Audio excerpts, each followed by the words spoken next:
Christmas day से मुराद हज़रत ईसा अलैहिस्सलाम की यौम पैदाइश मनाना है। ईसाइयों का अकीदा है कि 25 दिसंबर को हज़रत ईसा अलैहिस्सलाम की पैदाइश हुई।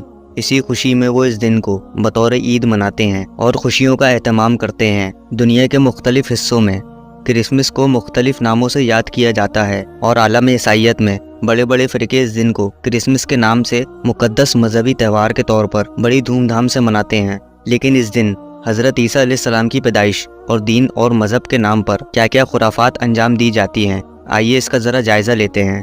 सबसे पहले तो तारीख़ दानों की रिसर्च पर इसे परखने की कोशिश करते हैं कि दरअसल इस त्यौहार की शुरुआत हुई कहाँ से।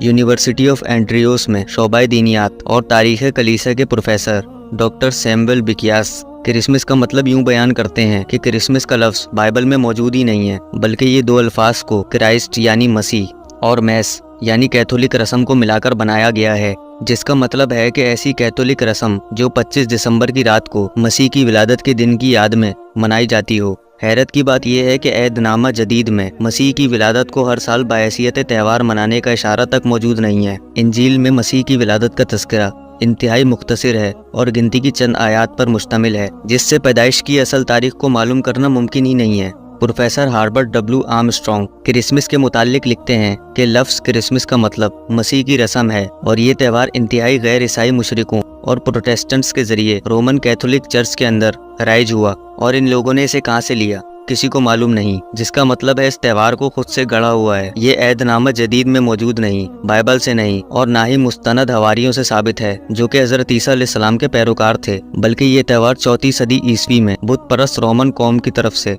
रोमन कैथोलिक चर्च में आया और ये बाकी बुत परस्त कौमों से ली गई एक बिद्दत है। सिर्फ यही नहीं बल्कि तारीख़ कलीसिया में भी क्रिसमस की तारीख कभी एक जैसी नहीं रही, क्योंकि हज़रत ईसा अलैहिस्सलाम का यौम पैदाइश किसी भी ज़रिए से, किसी भी श्योरिटी से किसी को भी मालूम नहीं है कि इनकी पैदाइश दरअसल किस साल में या किस तारीख को हुई। लेकिन इसका इशारा मौसम की सूरत में हमें बाइबल और कुरान पाक जैसी मुक़द्दस किताब के अंदर दोनों में एक जैसा ही मिलता है, क्योंकि कुरान करीम और बाइबल में हज़रत ईसा अलैहिस्सलाम की पैदाइश मौसम गर्मा के अंदर हुई। हज़रत ईसा अलैहिस्सलाम की पैदाइश मौसम गर्मा के अंदर होना वाज़े तौर पर साबित है और दिसंबर गर्मी का महीना नहीं बल्कि सर्दी का महीना होता है। इस बात का सबूत ये है कि कुरान करीम के मुताबिक जब हज़रत मरियम अलैहिस्सलाम हज़रत ईसा अलैहिस्सलाम की पैदाइश के बाद खजूर के दरख्त के नीचे जाके बैठ गईं, तो अल्लाह पाक ने इन्हें दरख्त पर लगी हुई पकी हुई खजूरें खाने का हुक्म दिया। और याद रहे कि खजूर सर्दियों में नहीं बल्कि गर्मियों के मौसम में पकती हैं।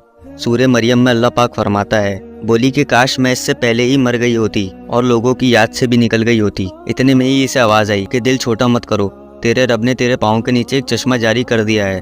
इस खजूर के तने को अपनी तरफ हिला तो ये तेरे सामने तरोताज़ा पकी हुई खजूरें गिरा देगा। अब चैन से खा पी, अपनी आंखें ठंडी रख। अगर तुझे कोई इंसान नज़र पड़ जाए तो इससे कह देना कि मैंने अल्लाह रहमान के नाम का रोज़ा रखा हुआ है, मैं आज किसी से बात नहीं करूँगी।